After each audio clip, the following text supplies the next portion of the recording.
La tête du colonel Claude Pivy mise à prix. Dernier fugitif encore non retrouvé du quatuor des évadés de la maison centrale le 4 novembre 2023, le colonel Claude Pivy est activement recherché par les autorités guinéennes.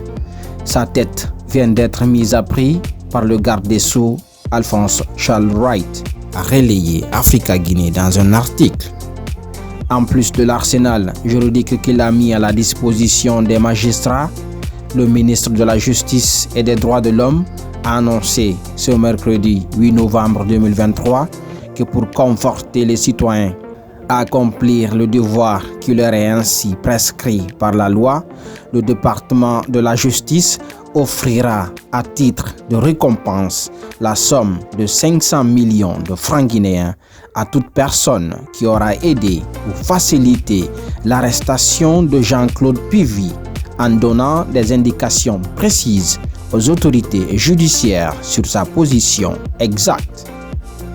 La remise de la récompense aux bénéficiaires se fera en toute discrétion, rassure Alphonse Charles Wright. Par ailleurs, ajoute le garde des Sceaux, des mesures de protection spéciales seront prises en faveur de la personne qui aura donné l'information sur la position exacte du fugitif.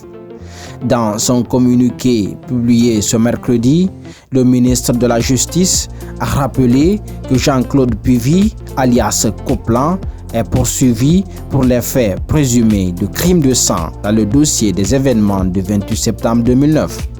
Il s'est évadé et reste toujours en cavale avec ses présumés complices. Il a noté dans son communiqué, je cite, « Monsieur Jean-Claude Pivy est activement recherché, tant au niveau national qu'international, pour être arrêté et reconduit à la maison centrale de Conakry pour la suite de son procès. » Fin de citation. Pour Charles Wright, l'arrestation de M. Jean-Claude Pivy rassurera davantage les victimes, les témoins et les autres personnes en situation de risque, tel que le prévoit l'article 2 de la loi organique L-2022-013-CNT du 23 septembre 2022 qui dispose, je cite, « La protection des victimes, des témoins et d'autres personnes en situation de risque vise à préserver leur sécurité, leur dignité et leur bien-être physique et psychologique, ainsi qu'à assurer le respect de leur vie privée. Les mesures de protection sont proportionnelles à la gravité du risque qui menace la personne à protéger. » Subséquemment, le garde des Sceaux instruit les procureurs généraux de tout mettre en œuvre pour rechercher et recueillir auprès des citoyens toute information ou renseignement de nature à faciliter l'interpellation du fugitif.